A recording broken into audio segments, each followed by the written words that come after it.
Cosmere can be a confusing place. From allomancy to surge binding, there's a lot to look out for. We're your hosts and escorts to the realms. I'm Griff. And I'm Alex. And this is the Silverlight Guide to the Cosmere.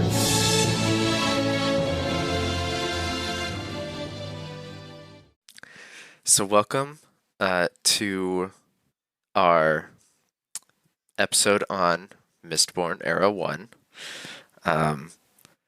We've got a lot to discuss before we actually talk about Mistborn Era 1. True. Because we typically start with life updates. Indeed. And I don't want to go too in-depth because we don't need people to know too much about us. But you've had a birthday. Congratulations on another revolution around the sun. Thank you. Yes, it was last month. No, Yeah. Yes. Keep them guessing as to which month. I didn't have a phone for a month. Yeah, that was unfortunate. One of the reasons why this recording is happening somewhat late. Indeed. Although for the listeners, it's really not that much late. No. For the listeners, it should be right on time. But and we want to take a moment to thank the listeners for being listeners. Yes, we appreciate your support. The show would, I won't say it wouldn't exist without the listeners, but it would have no point. Indeed. And in fact, because there are at the moment so few listeners, the show would probably exist even if there weren't listeners. Yes. But, as I said, there would be no point, and hopefully somebody is enjoying what we're putting out. Yes, we are. The first thing I want to hit on is my excitement about the Stormlight Miniatures Kickstarter campaign. So I don't know how much you've taken a look at this, and I have not really, because unfortunately, due to other life updates that we will get to, I will probably not have the money to put towards the miniatures. But there is good news for that. They are going to be produced in the summer of next year, and they are being produced for retail. So this is not a one and done thing. This is a early adoption because Brotherwise Games has been tapped by Dragonsteel to create a Stormlight tabletop role-playing game. Very nice. And so these will be a part of that. There is one massive exclusive, and it is incredibly expensive. So it's really not it, and it is a almost foot tall sculpture of Caledon and Zeth fighting in the air. Very nice. And it's pretty cool, and it seems to be exclusive to this Kickstarter, but everything else is not. So, if you don't have the money right now, or you are unsure if you'd rather not get miniatures, or maybe start your miniature painting with these, you can wait. And for those who are interested, they do have the official design of, not only the characters, because they've worked incredibly hard on the actual official designs of these characters. They have revealed Caledon in his shard plate. For the first time, the first visual ever done for Caledon shard plate exists. And you can go check it out on Kickstarter. That's really exciting. Yeah. How does the shard plate look, by the way? It looks really cool. I don't know how to describe it other than that. Fair. Yeah. They did quite a few of the things that we've discussed. They have... So, a quick thing of it, they're selling them in packs, and so there's a Way of Kings pack, and then there's Words of Radiance pack, and so on. And so in one we have Dalinar in his shard plate, and then for the Oathbringer pack we have Dalinar not in shard plate. Gotcha. So they have been doing that kind of thing. And for some of the stretch goals that may be exclusive to the campaign, I'm not sure if they are, how they're going to do it after. They have been adding an extra Bridge 4 member to each pack. So the first one is coming, the Way of Kings is coming with a one-armed Lopen. Okay. And the Words of Radiance will include Rock. And the third one they just announced will have Verlaine. They have not announced the fourth one, and they haven't announced all of the designs because they want to string us along so that we keep visiting the page and potentially keep backing.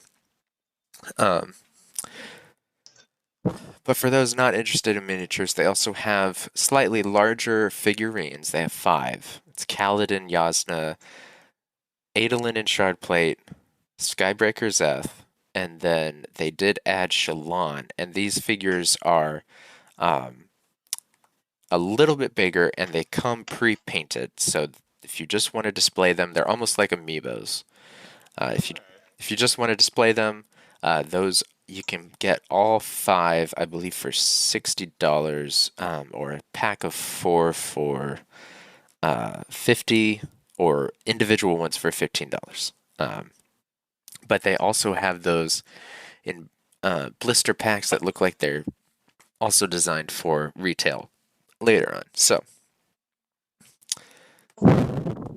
they have 3 different Caledon miniatures, which is pretty cool. So lots to enjoy here. They have the official versions of Eshonai. They haven't revealed Venli and Leshwi. Or have they revealed Venli? No.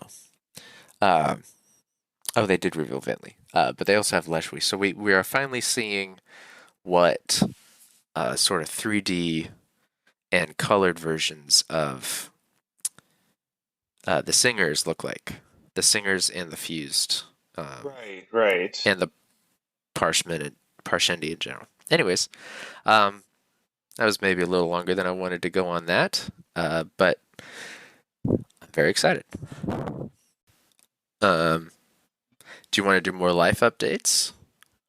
Yeah, because I do have kind of a big one. Oh, sure. Potentially, we are conditionally approved, barring something coming up in the future. We are actually moving into your apartment complex. What? Yes, we'll be moving into Seriously? Keystone. Seriously. Oh my god. Seriously? Seriously. As I said, I have a letter offer, barring right now the thing that we are limited in income, which should hopefully be relieved by the job offer that I have coming up that I need to send them a letter offer for on Monday. Yeah, we should be moving into Keystone. Yeah, so we should be fully moved in by October 1st. Cool. Real cool. Indeed. It's gonna take us back to those days where we lived down that really long street from each other. Yeah, exactly. It's yeah, good lord. So it'll make recording the podcast easier, especially when I no longer have access to a car. Yes, that's true. Is that a thing that's going to happen? Yes. Oh, Unfortunately, okay. when I move out of here, I will also be losing access to the Prius. I see. So, but it's also not necessarily too far of a bike ride from my work, which was one of the main reasons that we applied. Oh, I It's didn't actually know. closer. Yeah, the apartment to my work now is closer than my mom's house was to the old facility that I worked at. Oh. Okay. Yeah, That it's makes only sense. about 37 to 48 minutes from the new facility is only about 37 to 48 minutes from your apartment complex, where my mom's house was a solid hour from the other facility. Gotcha. So, Huh. so yeah, not too terrible. No. I drive 37 to 48 minutes to work. Um, yeah, neat. So yeah, that should be fun. This should be. Let's see, what else? But What else we got? well, are we including Dragonsteel Con as Sanderson news or life updates? Uh, Probably Sanderson news, so let's see if we can save my editing fingers from having to replace the Stormlight miniatures into later. Anyways, what else have we got? Life updates wise, not a whole lot, I don't think. Yeah, beyond that,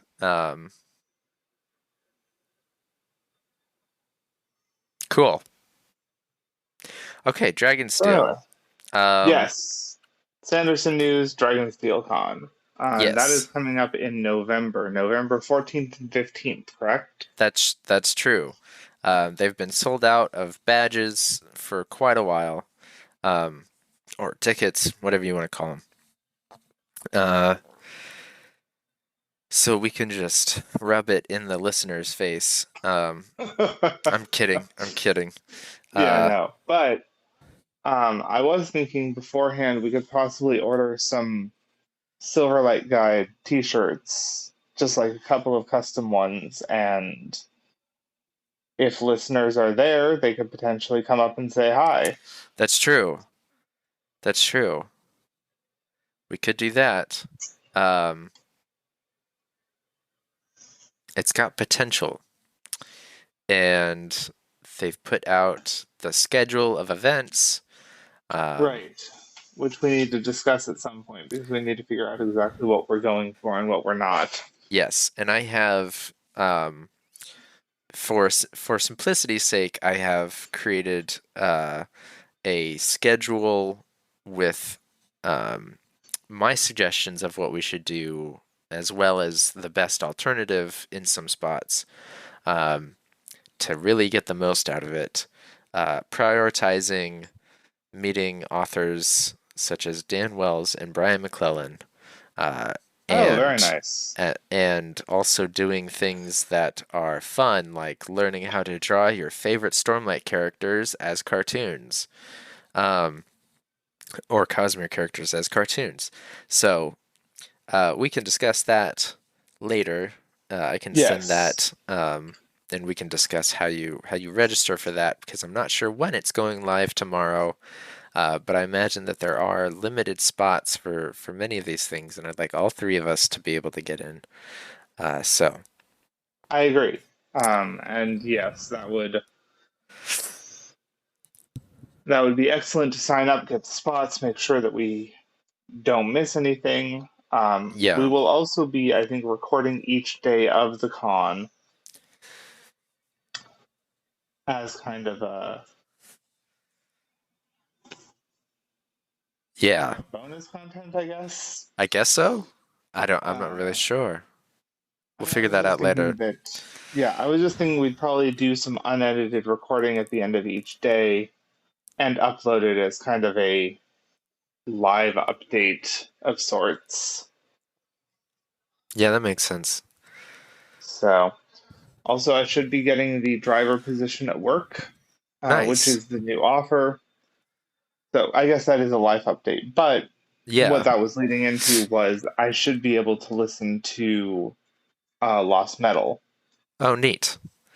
So,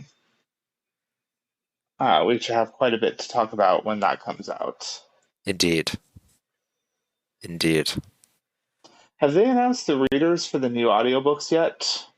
For the secret projects, Yes. I am unsure, because I don't go looking for information on the secret projects. Nor have I, Yeah. because I know that we want to keep it a new experience. I just didn't know if Yes. they had announced anything about it. Not that I am aware of. Nope. And then other Sandersonian news: Stormlight 5 is being officially pushed back to the fall of 2024. Okay. Because he is doing even more stuff with editing, the secret projects, as well as he said this is the year that Hollywood came knocking. Right. So right. he's doing lots there, which is fine. Indeed. Super fine. Unfortunately, it does mean that our episode on seeing the Cosmere things in film is probably going to be untrue because I do not believe that they are doing it animated, last I heard. Oh yeah, likely not. But there's still a ton up in the air. Which is why I pushed that episode out at the beginning of September anyways. And Right. I thought I gave it a clever title. Will screen adaptations help the Cosmere survive in the wild? And I don't know if anybody appreciates that, but I appreciate that. Yep.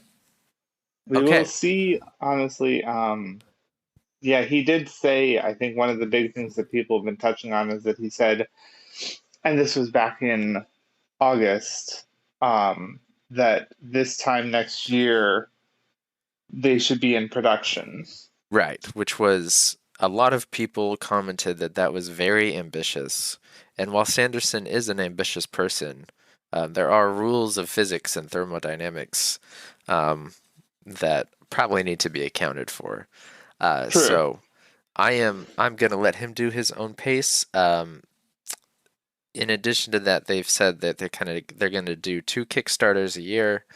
One would be book based, such as the leather-bound Stormlights and that kind of thing, and then the other would be more of a product, and really just limit it to 2 so that the quality doesn't suffer at all.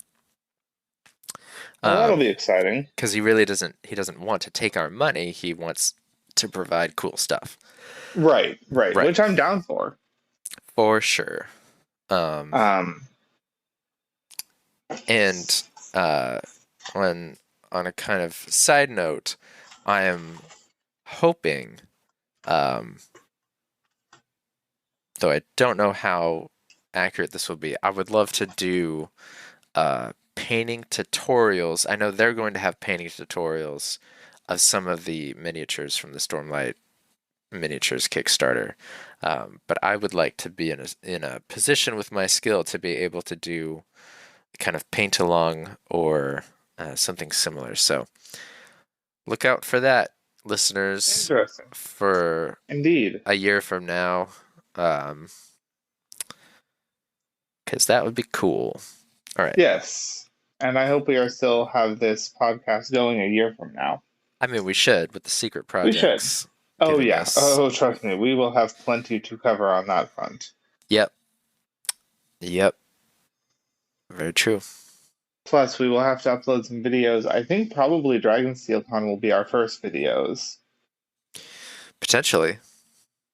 And then we'll probably do some more with the unboxing of each month's box that is not the book. Oh, sure, yeah. So yeah, next year we'll be busy. I mean, not next week, next year. Mm-hmm. And for those who have ordered or have done the Kickstarter for the secret projects, and are getting the items, they have revealed that a miniature for Talonel Lynn is going to be in the Stormlight Miniatures box, or in the Stormlight month box, as a kind of, here you go. Nice. Yeah, so that's going to be cool to paint. That will be very cool to paint. Yeah. And I said, hopefully, since the miniatures will be available for retail, I will be able to get them later. Um, because with the move coming up, I don't think I'll have the money this month to do so. Oh, indeed, yeah. Um, So, anyway, any other Sanderson news? uh, not that I can think of. He's been at some conventions near Salt Lake City recently. But that's all.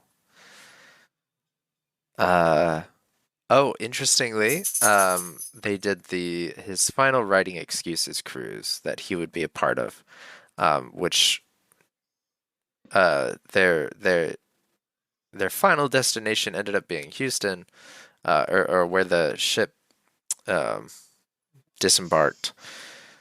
And he stopped by a bookstore and signed 1,500 of his books. Okay, wow. Yeah, That's a lot of which books. likely aren't there anymore. But maybe. Possibly. Yeah. I don't know. Cool. Into the meat of today's discussion. Indeed. The last two real episodes we put out had confusing titles because nobody knows what Exordium is.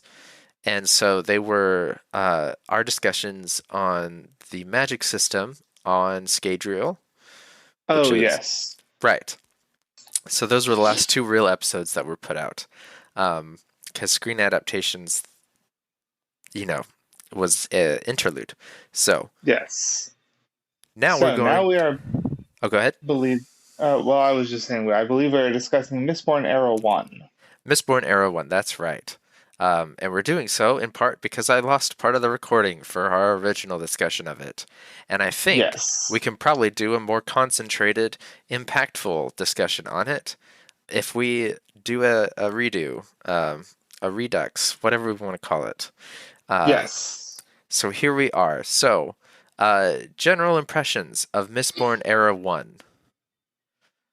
So my impressions have been interesting because, of course, Mistborn was my first Brandon Sanderson experience. Um, it Right. was my first encounter with any of his works whatsoever, and so I read it a while back. A while back. I say a while back like it was even within recent. No, I read it back in 2011. Yeah, Um, that was, yep, 11 years ago. And I yeah. believe it was published in 2006 Yes, so even or then I was a somewhere. little bit late. Wait. No, No, I would have started reading it probably 2009, 2010, because it was when I started working at Borders, not when I ended. And indeed. 2011 was the end of my experience at Borders. Oh, the Um, Final Empire was published in 2006. So, okay, so I read it about 3 years after it came out. Um, I don't even no, I do remember what got me into it. Because Borders had a free copy of some sort, yes. and I grabbed it as an option to read later, and eventually I did so. So that was what got me reading the Final Empire at the very least. And then, of course, I moved on to the Well of Ascension and then Hero of Ages. So now recently I did do a reread of, or re-listen, I suppose, to the Final Empire. Um, that happened earlier this year, I think, before headphones became difficult to use at work. Um, but anyway, the reason I was bringing that up was that I read it first, but then of course I've read a lot of other Brandon Sanderson's other works, and I think my rating of Era One has dipped a little bit. Has it really? Yes. Compared to Era 2 and the Stormlight Archives, it is not as polished. Sure. Uh, I don't think Brandon Sanderson had quite the quality to his writing that he does on some of his later projects. That's fair. So I believe it is dipped slightly on that respect. But that is not to say that it is not very good. It is very good. I just don't necessarily think it compares to some of his older or his some of his newer works. I agree. The real draw there is the uniqueness of the magic system really Yes. carries a lot of the book forward. I And I actually, will say that is still the case. yeah, that's still the case. And they're really Sanderson is real good at creating kind of unique feeling magic systems. Even when you could say, oh, they go around acting like Magneto. Um, that's not really the case, but a little part of it is. Um, Slightly. yeah, I would say that that is a vast simplification of even the Magneto-like powers. it sure is. Um, I don't remember if I've discussed this on the podcast. I I kept saying that my first Sanderson book was the Stormlight Archive. Right. And and in all in almost all of the ways it was that's a true fact. First Sanderson book I read fully was Stormlight Archive. I remember you telling me about Mistborn. Yes. I believe I was pretty much telling everyone about Mistborn when I Yes, first read it. a So, long time ago, and you uh, and I remember, and this is of course paraphrasing, that you were like, "Oh, this author, he's doing this thing where he's writing 3 trilogies, but they're hundreds of years apart, um, and he's got the first trilogy out right now, or something like that." And that I think you told me about it like twice, and then probably. at one point, I went to a bookstore and I was like, "I want something new to read. Let me grab Mistborn by Sanderson." And I think I had to Google. I couldn't remember. It's Missed something by Sander something. And I found it and I grabbed it and I tried to start reading it and I couldn't get past the prologue because of the learning curve, which is admittedly not very large. But I was like, I don't know what the ska are. This is boring. Um, So, this did funny story about that. Um, for the longest time, he doesn't describe what the word ska means. right, It actually takes him a long while to get into what the definition of the ska were. right, So I was literally picturing a different species entirely. right. And that and somebody had told me um, even before I started reading, I think my other friend Daniel had said, FYI, the ska are human. Or maybe it was you. And I was like, okay, um, whatever that means. Uh, and and I wasn't into it for whatever reason. And that was my first brush with Mistborn. There. And I must say, I do really enjoy audiobooks quite a bit more than normal reading in general because of the um, easiness of it. Yes. The what's the word I'm looking for? You know what I'm looking for. Um, Accessibility? yes, that one. Yes. Yeah. And it is much more pleasant listening to Michael Kramer tell you about these things instead of kind of doing it in your own head. And I will say, as much as I enjoy reading, I will say like you, the accessibility of an audiobook, especially with the fact that I have a good deal of time at work to listen, um, makes it much easier on my end because I do not have to take up any of my normal free time with, like I say, take up like it would be a sacrifice, and it's not. But there are other things I would much rather devote my free time to Indeed. that I cannot do passively while working.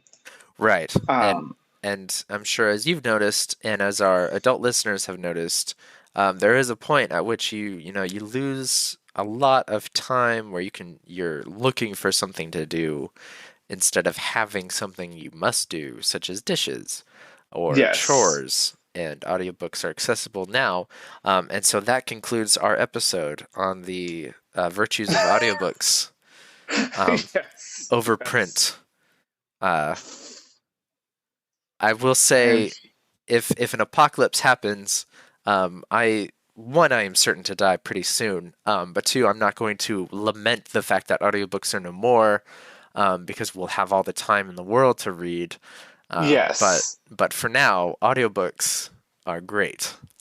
Yeah, I was about to say, I'm sure as I get older and I retire and have a good deal more free time than I do now, I will probably start going back into actually reading as opposed to audiobooks. But for the moment, I do not have that free time, so I will appreciate audiobooks and the fact that they allow me to get through these stories uh, while doing something else.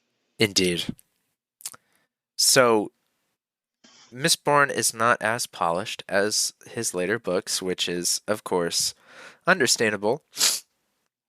Yes. Uh, he It came has, out earlier. yeah, but he is going to die on the hill of Scadrial being kind of the most important um, world in the Cosmere, uh, and I think part of the draw once you get into the wider Cosmere of Scadrial, we know it's essentially an equivalent of Earth, um, Yes. but it's He has yeah, stated, I believe, that anything that is on Earth will be on Scadrial. right, um, which is cool. And then there's really a sort of anticipation, even through the second era, where you know we're gonna jump to the 1980s and then jump to future. Um, that really makes the Mistborn books the integral part of the Cosmere experience. Uh, Yes. but Stormlight Archives is better. I'm just kidding. Flat out. No, I'm not gonna. I think what I will be interested to see, and of course these are predictions for the future rather than Era 1, but it will be interesting to see how Brandon Sanderson crafts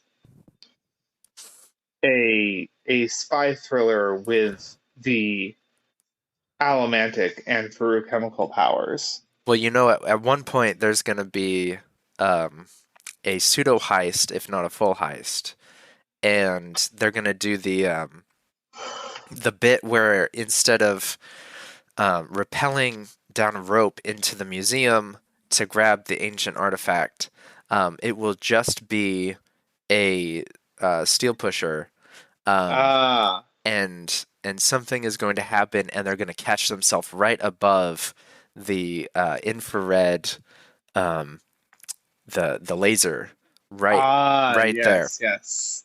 um, and the steel is going to burn out or something, uh, something like that. Um, that's what that's what I imagine. That's whenever I hear spy thriller and Mistborn, there's two images that pop in my head. There's that, and then for some reason, crawling through an air duct. And Yes, I mean, crawling through an air duct is classic. it is classic. And recently, I have been enlightened to the fact that almost any air duct anywhere is not going to have the structural support to support a human crawling through it. Oh well, yeah. I mean, of course, it's one of those Hollywood fabrications, like um, setting the trail from a car on fire, a gasoline trail on a car on fire, and watching it rush down and burn up the car. Like that does not work either. It does Yeah, not travel fast enough. yeah. But Mistborn Era 1, which this Yes. episode is centered on, uh, Yes. what have we got? Um, So we have Vin, who is uh-huh. the, I think, main protagonist of all three books, although it does occasionally move into other people's viewpoints. Right. Um, Vin is a street urchin that is found to be an allomancer,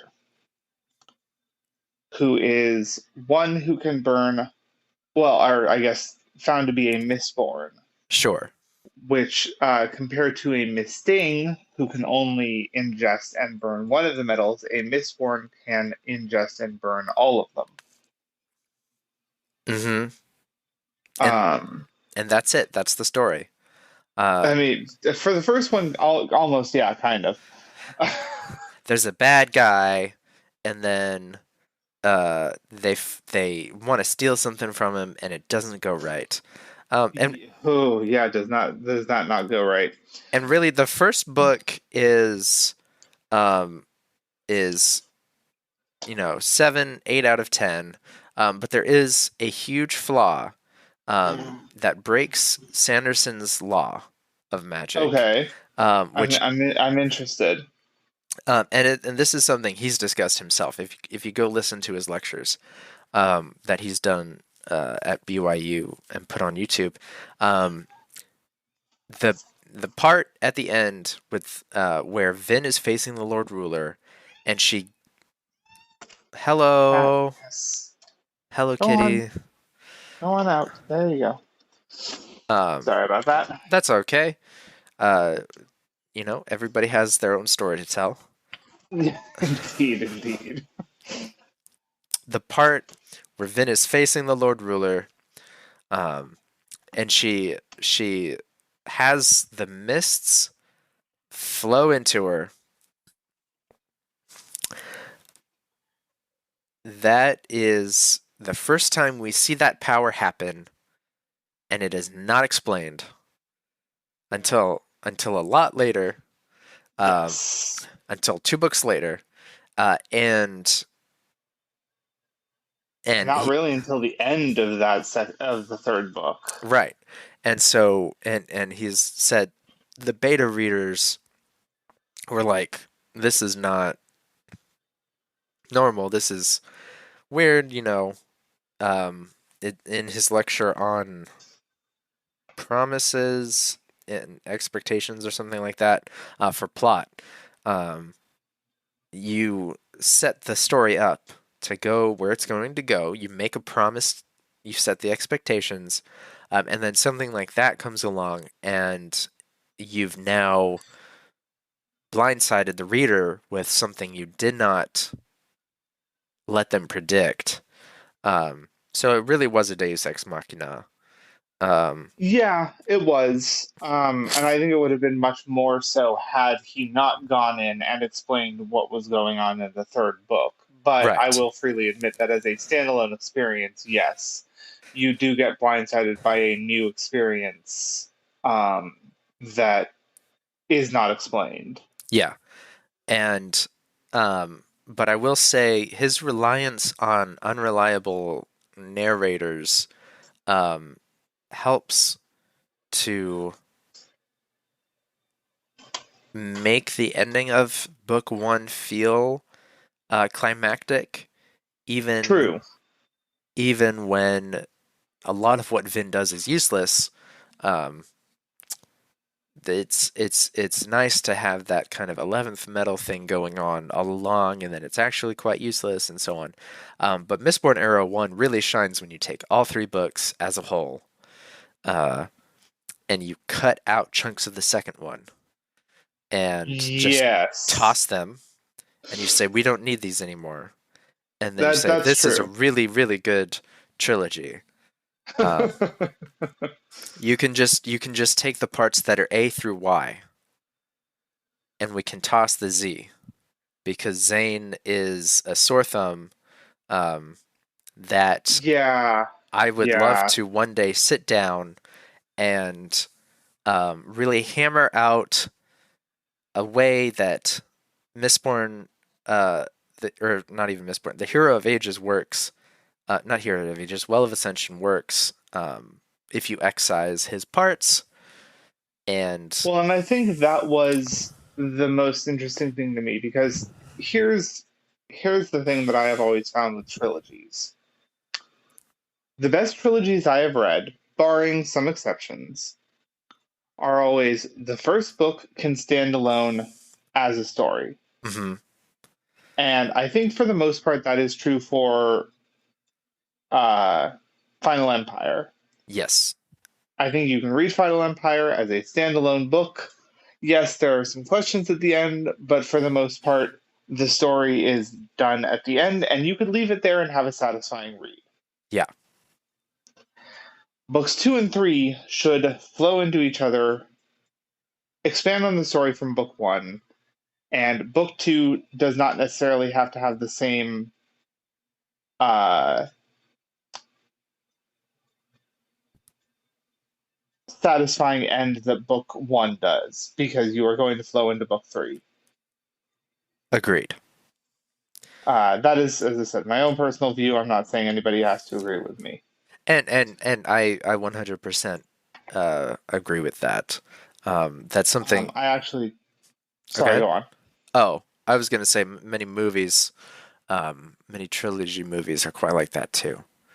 Uh, Yes, I had this with the Midnighters. It's actually that was the series that I realized this was the Midnighters series by Westerfold, Scott Westerfold, I whoever don't. did the Uglies, Pretties, Sure. that series. Yeah. Anyway, but regardless, the thing that I was going to say is that Zane is kind of this floating variable that doesn't go anywhere. True. Like she doesn't I mean they kind of set up sort of a love triangle situation, which is not my favorite storyline regardless. Right. But they set up this storyline with Zane, and then he kind of dies at the end, and I just I didn't find it satisfying because there's really no risk with the love triangle. Like at no point did I think that she was going to go with Zane. Right. Um, and then he provides no other plot relevance. I mean, like No. I know we know he's being controlled by Ruin, and Right. there's all of that. But even so, it still feels like a I feel like the small amount of information we get from that could have been delivered in another way. Yeah. And so, yeah, I, if I were to, retroactively go back and be the main advisor to Brandon Sanderson on the Stormlight archives or on the Mistborn trilogy, I would probably recommend excising Zane, and uh, I don't know what I would replace it with because it'd be a much shorter book, but True. um, yeah, I think, and I don't know if we're unique among the listeners on disliking Zane. I haven't seen a lot of other people's viewpoints on the Mistborn trilogy, From what I but understand, we are not alone. okay. The coworkers I've introduced to the Mistborn series have all kind of said the same thing. So, anecdotally, we're not alone. I'm sure somebody out there is like, Zane's the best character ever. And They are welcome to their opinion. of course they are. Uh, but Or are they? Well, Yeah. I will say that, like, okay, there's actually two ways I would deal with Zane. I would either excise him entirely, Uh-huh. or I would double down and make him much more important than he currently is. Yeah. And I guess really I remember him as the useless part of a love triangle and ultimately a bad influence. The bad influence part was kind of important for where the story ends up, but I do want to say I think if that influence hadn't been there, we still would have seen a similar arc from And Vin. I think that that bad influence could have occurred internally for Vin rather than been because Zane is a manifestation and an external manifest. Well, I say manifestation. I mean narratively, not in the universe rules Sure. of Vin's own insecurities That's fair. and her own skills as Ellen's protector and her own insecurities about whether or not she'll be able to fit into society as a whole. And while important, I feel it wasn't crucial. I feel like we could have gotten that aspect of it from Vin's own internal struggles rather than needing an external representation of it. Huh. Yeah, that's fair. But on a positive note, uh, Yes. the Hero of Ages wraps up the trilogy quite nicely Yes, yes, it does. with the best kind of moment, I think, in all the Mistborn books so far, um, where Sazed becomes the Hero of Ages. Um, Yes. Brilliantly done. Great, unreliable narrator setting up that whole situation. Um, Really great time. Yes, I will say that Citizen becoming Hero of Ages was absolutely fantastic, and I will also say that, um, interestingly enough, I think that Mistborn: A Secret History is a little bit more crucial than even Brandon Sanderson makes it out to be. I agree, and I almost want to say that I have a problem with that. That I do feel like it is that crucial. Because Yes, the plot with the mist beings that seem to either want to harm Ellen or help people was incredibly confusing for most of the time, and didn't really end up not being confusing until you read Secret History. yes, I will completely agree with you. It is never even in the end externally explained as to why the mist beings conversely attack and not attack, or seem to attack and not attack people on the trip to the Well of Ascension. Mhm. And that is never actually cleared up unless you read A Secret History and see what is going on behind the scenes. Um, so, yes, I completely agree with you. I do have a little bit of a problem insofar as it was kind of treated as DLC, but you can't actually really make sense of the plot until you have access to it. Mhm. I say DLC as if it's a video game, but you know what I'm Sure, talking I about. do. I do. Yeah. It's actually the same issue that I have with BioWare, which is like, do not put crucial plot elements into your DLC. That is not what DLC is supposed to be there for. No, no. Um, yeah, that's really and so some people say read Secret History after you finish um, Bands of Mourning.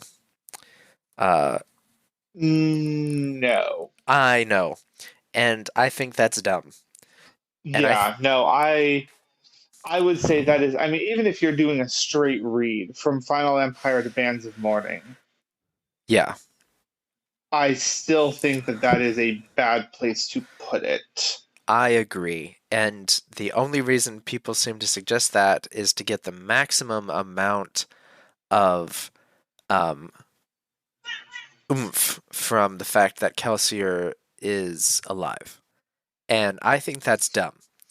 Uh, Yeah, I think it is because here's the thing: Bands of Mourning does not, or not Bands of Mourning. Secret History does not in any way imply that Kelsier survives beyond Spook's reign. right. So I think you can read it at the end of Mistborn just fine, and you won't like. I don't think it spoils the fact that Kelsier is alive in any way, shape, or form. No, no. There's it, and really reading A Secret History after Hero of Ages allows two moments of, oh, Kelsier is still doing stuff. Um, but if you go through, like, even though the second era is a lot shorter per book than the first, you're still getting further and further away from that, having the knowledge of when the Mist Spirits did what they did, when Kelsier talks with Spook in Hero of Ages, um, and the further you get away from that, the more confusing reading a Secret History is going to be because you're going to be like, oh, okay, it's kind of just like Kelsier was there sometimes, and sometimes it was Ruin. But you miss the nuances. Right. Yeah, no, I completely agree. I think that honestly, my recommendation would be cutting Secret History into chunks Yeah, and reading part of it after Well of Ascension and another part after Hero of Ages. I agree. Or honestly, if you really wanted to get into it, I would probably cut uh, the books themselves into chapters, and then insert chapters of secret history in between certain chapters of Hero of or Well of Ascension and Hero of Ages. Yeah, But that's not really doable. So no. uh, Until we get the director cut, the super cut. Um, yes, I think it would be interesting, however, to uh, kind of do a chapter by chapter splicing of where within that I would put the secret history. yeah, do really Um, fine detailed map. because clearly you can put one of the chapters in Final Empire actually Right. because I don't think we're spoiling anything or well we No. say at the beginning of every episode this is not spoiler free. Yeah. Um, obviously Kelsier dies in Final Empire, and that's immediately where secret history begins. And I think it'd be interesting to see Kelsier's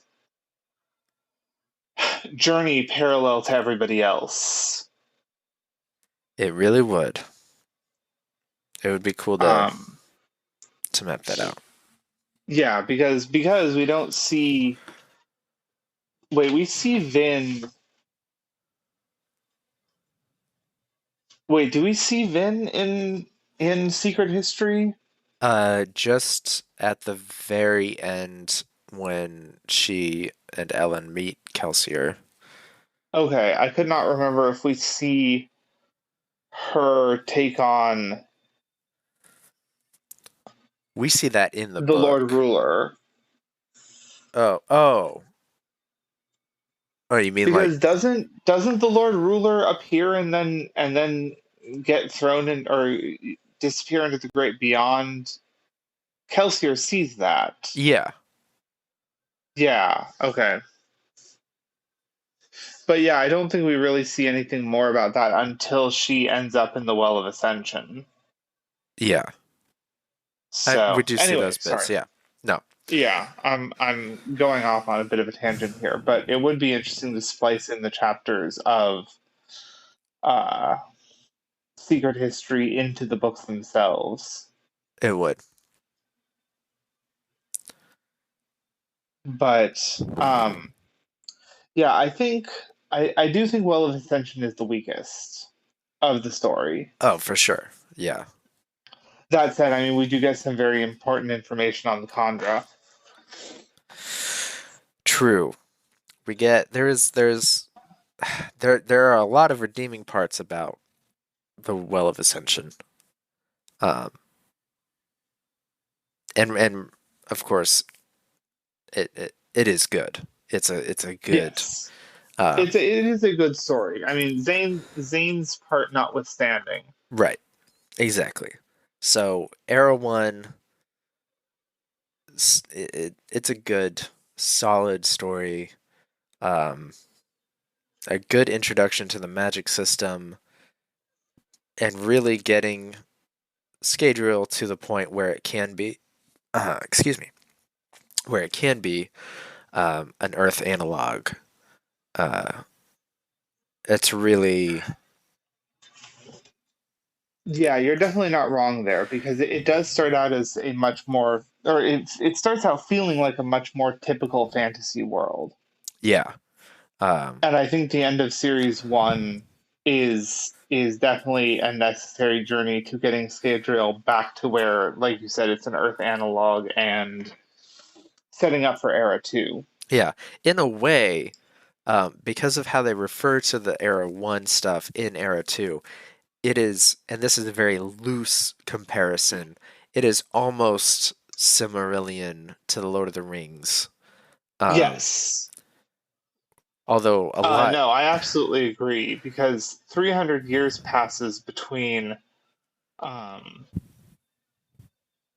Era One and Era Two, and in that time, Era One, all of the actions of Era One's like world become myth rather than yeah, history.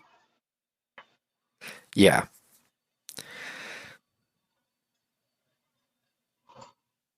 Yeah, I'm not really sure what else there is to say on it. I'm not entirely sure. Do we want to go over the characters? Um, Actually, there is one thing I will bring up, okay, even if we don't go into any of the other characters. I find Kelsier fascinating okay, for two reasons.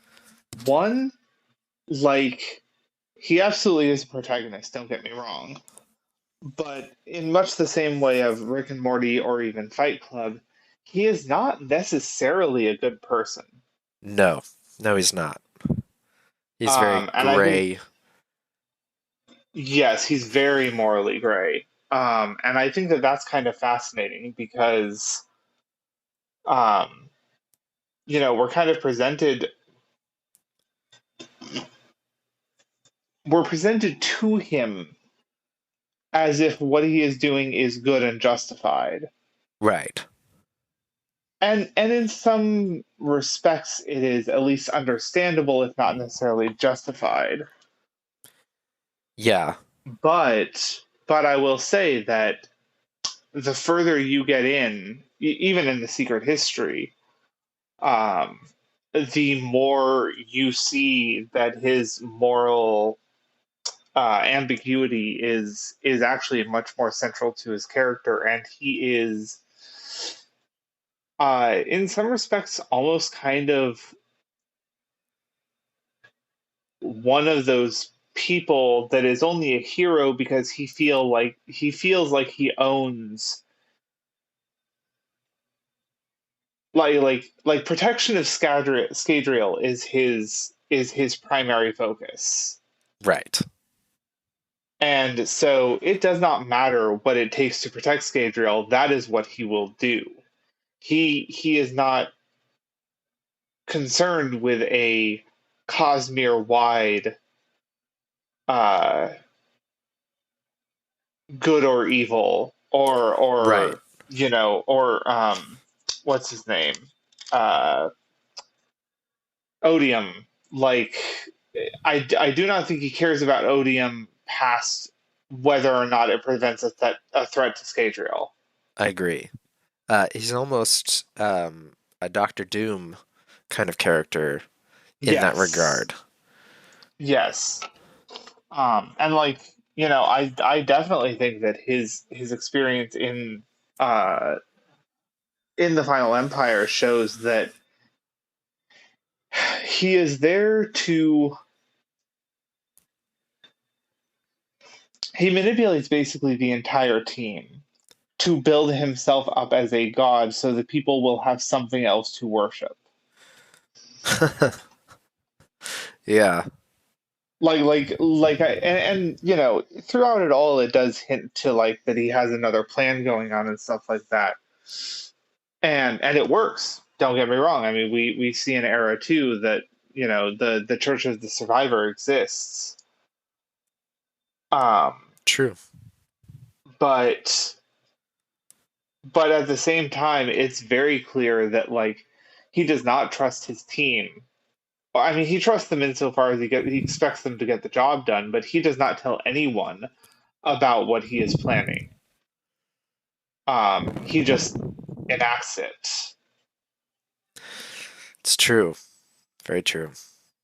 and yeah, he does build himself up to be a god, and he does give the people of Scadrial someone else to worship, so that the Lord Ruler is not the sole religious focus. But even insofar as that goes, it's still a very arrogant plan. It's a very arrogant person. He is, Yeah, yes. which I would is say that I think that that's probably his fatal flaw, and what I think we will see be his undoing at the end of everything. likely, though, with wit existing, um, kind of which of the arrogant bastards is gonna win out here? Fair, fair. Um, I mean, they've had a tussle once. Uh-huh. We see that at the Well of Ascension, Yeah, at which the Well of still, Ascension in Secret History. Yeah. yeah, which that's what I was talking about. Yeah, Yes, we've yeah. seen them tussle once at the Well of Ascension in Secret History. Um, although parts of that still do confuse me. The glowing eye bits. The glowing eye bits and the healing, Hmm. like the fact that all of the bodily afflictions that Kelsier seems to put Wit through seems to vanish. But he is absolutely not a Knights Radiant at that point. So Right. I mean, maybe it's got something to do with the Dawn Shard. Um, maybe, I don't know. It'll be interesting to see if it's explained. at this point, it won't be. Um, Well, yeah. I mean, I think until I do not think it will be explained until we at least get to Era 3 of the Mistborn. at least, if not Um, in a short story in the next anthology that happens in 15 years. yeah, good lord. Which I am waiting on because yes, uh do I want to listen to the audiobook of Dawn Shard? Absolutely. Do I feel it is worth buying individually instead of waiting for an anthology? No. No. So, the eternal struggle. Yeah. The eternal struggle. But anyway, I will say that we do see something interesting in Era 1, although it is not until we get a secret history, which is the Eerie. Right. And And doing whatever is going on there. everything in his power to retcon um, Elantris into the Cosmere. Yes. Yeah, because we do have confirmation that the Eerie are Elantrians, correct? Yes. Yes. Yes. And for those listening, the other pronunciation is Irie. Um, Fair, fair. which is confusing because there is a country in Roshar called Erie, which is IRI, and then the Irie are IRE. Um, Right. yes, thank you, Sanderson, for that. Um, But likely, there's a connection there. That if we asked him about it, he would be like, yes, that is a connection. There's more stuff going on there than I can let you know about right now. But good question. Um, that's really, yeah, if the um, Vorinism and the Vo religion, whatever it's called in Warbreaker, are connected, then it's likely Erie and Irie have are connections there. connected, and Yeah. yeah. Um, That said, yeah, I do believe that it was Brandon Sanderson's somewhat of his attempt to retroactively apply Elantris into the Cosmere, because we get a similar thing with one of the interludes in Stormlight Archives. yes. Um, But I and it. will say I find it. Sorry, go on. Oh, I was just gonna say his retconning is really just making the magic system based on investiture from devotion and dominion. The fact that Elantris exists in the Cosmere I would have had absolutely no issue with whatsoever. Um, but he, but trying to shove devotion and dominion into the shards and the door and everything like that. And he's even said he's had to retcon it into that. So Right, right. right, And I will say there are still some questions left unanswered on that front, and I don't know if he'll ever get around to answering them or not. maybe I think you can actually go back and listen to our Elantris episode if you want a further discussion on our ideas of how it all fits into the Cosmere. yeah. Anyways, Um, back to the what I secret do find history. interesting, yeah, Yeah, what I do find interesting, and something that it kind of reveals was that the Elantrian world has power and almost something akin to electricity long before pretty much any other world in the Cosmere, apart from potentially Taldane. true. Because we do not see White Sands technological advancement. Um, but we do know that it is up to Mistborn Era 1's technological advancement before Mistborn Era 1. Yeah, So the fact that Elantrian almost seems to have an electric analog at the very least by the time that, or yeah, Elantris. Uh, what is the world? That's not Elantris. Elantris is the city. Cell. Cell. The fact that Cell seems to have an electric analog at the point where um, Mistborn Era 1 is in medieval technology, Yeah. and the fact that it's very likely that Taldane takes place before Elantris, Yeah, you're right. uh, really speaks to one, the technological advancement of the other worlds compared to Scadrial. Yeah.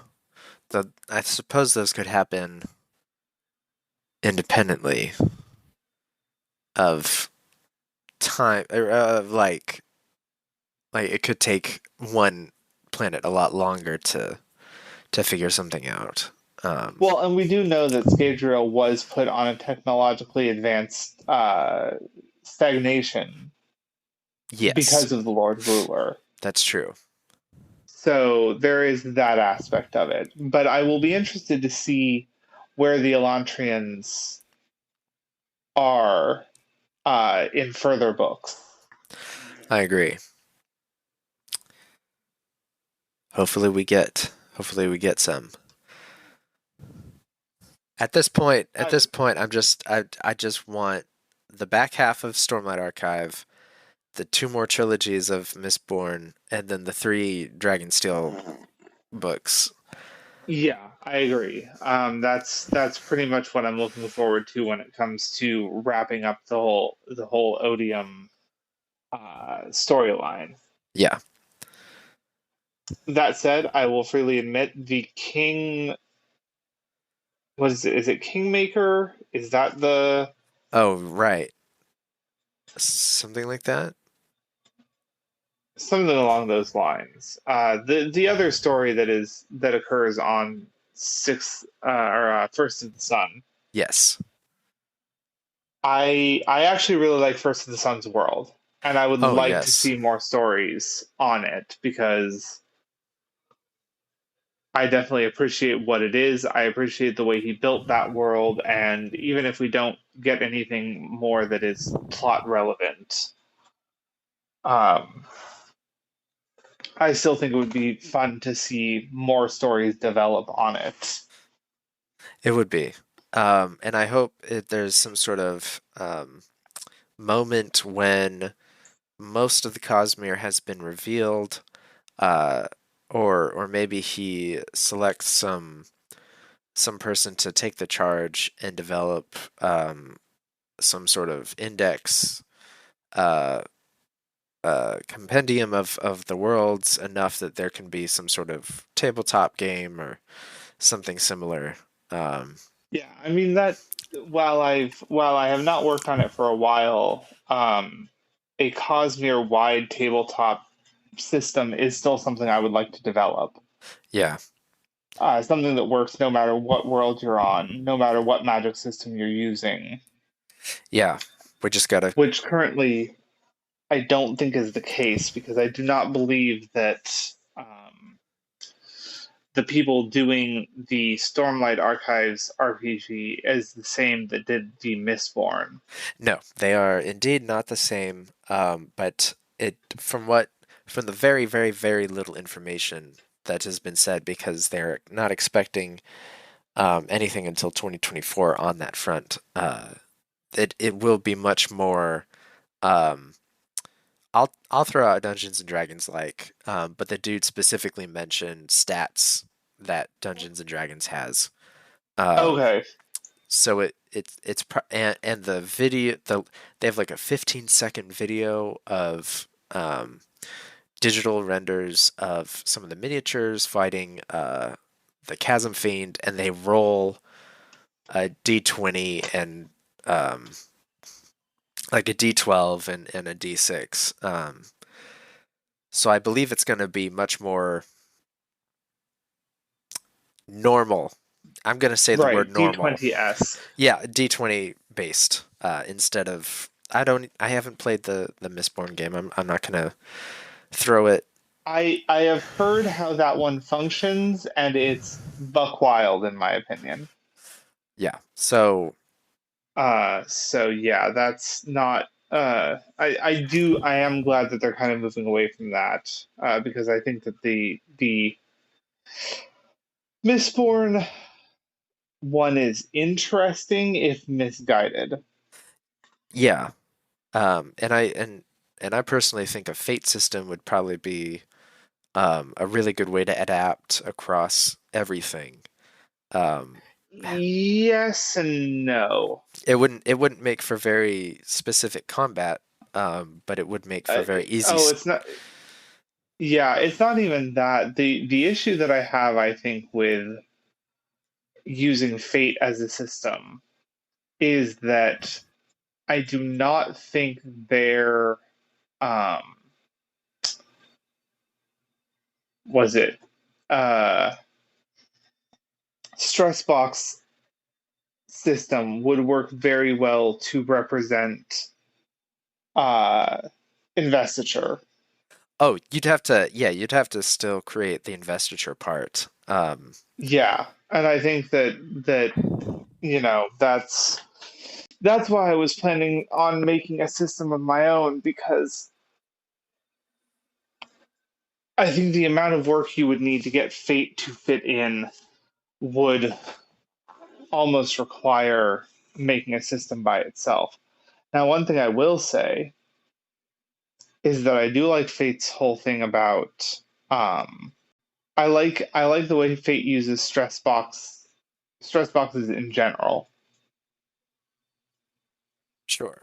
Uh, Sorry, we're going off on a tangent here, but I will say there are some things I think from Fate that could be pulled, especially now. The one thing I will say about Sanderson's books, and the reason why, in my opinion, an RPG might be difficult, not impossible by any means. Clearly, there's been two of them made so far. Is that Brandon Sanderson doesn't put a lot of monsters into his stories. That's true.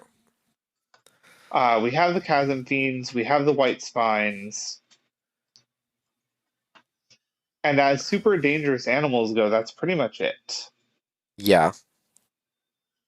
All of the rest of his villains are human for the most part, Right.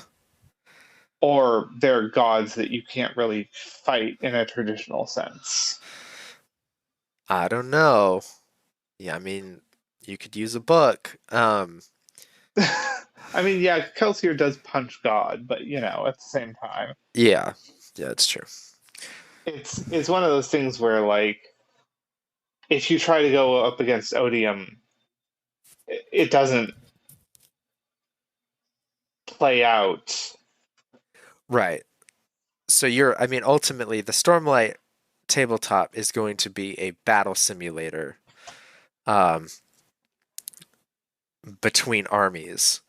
Right. Or I think it would work definitely more as a war game, to be perfectly honest. yeah, and I think if you were to do a Cosmere-wide tabletop game, it would be way more in the role-playing aspect, and having intricate characters and plot more than it And would I think be. that, Go ahead. yes.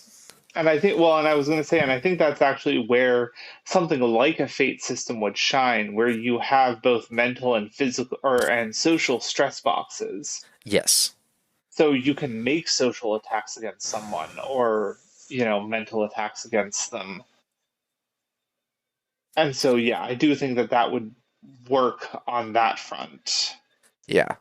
But then, of course, the other kind of um,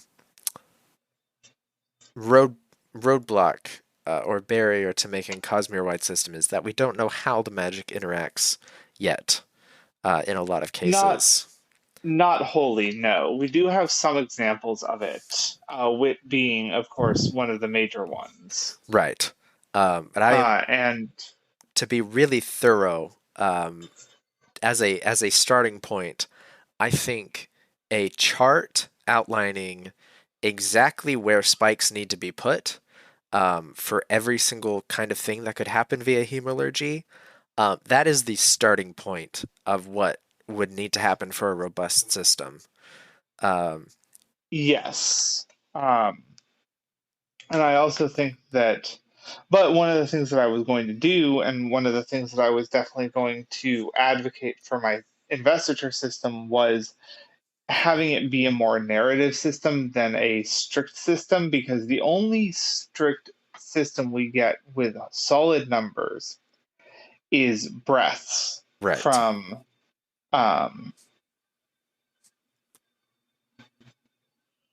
forgetting the name of the world. Nalthus. Malthus, yes, because we do have a strict number of breaths, how many breaths it takes to get to the next level up, and what those levels do. How many breaths does it take to get to the center of a Tootsie Pop? Yeah, basically. So the fact is that since we don't have those solid numbers for any of the other investiture, I think a 10 level system with checks rather than specifically being reduced after you use an ability. Yeah. You make a check after each ability you use with increasing penalties until you do drop. Fits it well narratively. That's fair. That's fair. since even with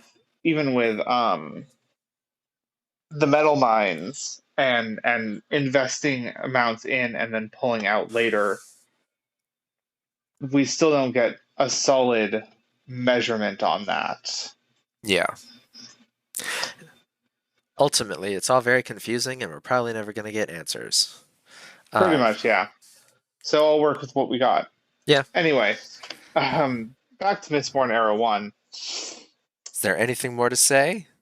I don't really think so. I think that, well, we should probably mention the fact that Vin does become briefly preservation.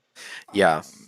And seeing her power Ellen's Mistborn abilities was fairly impressive. Yeah, it was cool. And then, well, and we should say that Sazin, when he becomes the Hero of Ages, does become Harmony. That's true.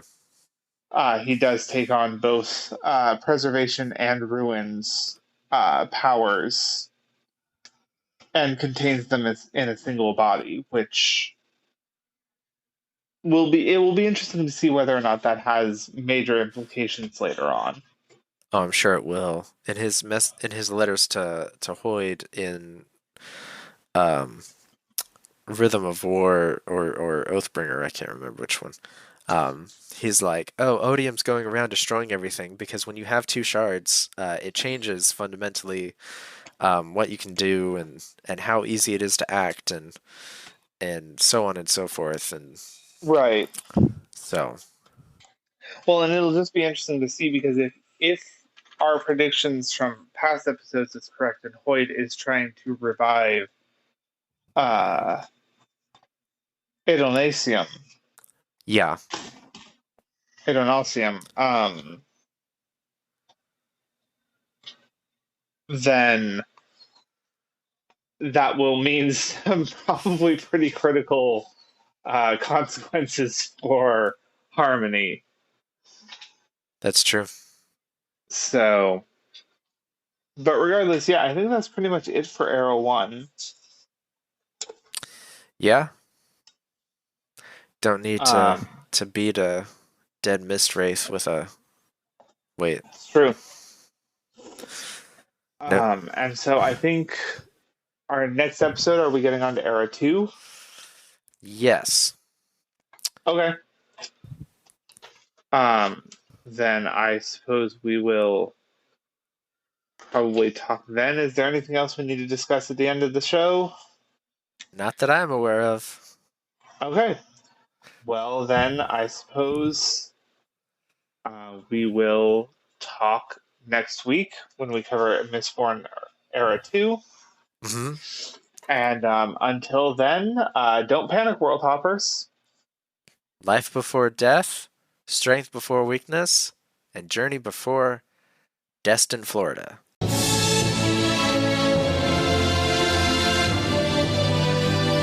The music you hear is Part 3, The Spirit, from Zavadilla's The Music of Elantris, produced by B-Roll Records. Available now on Apple Music, Spotify, and most music providers.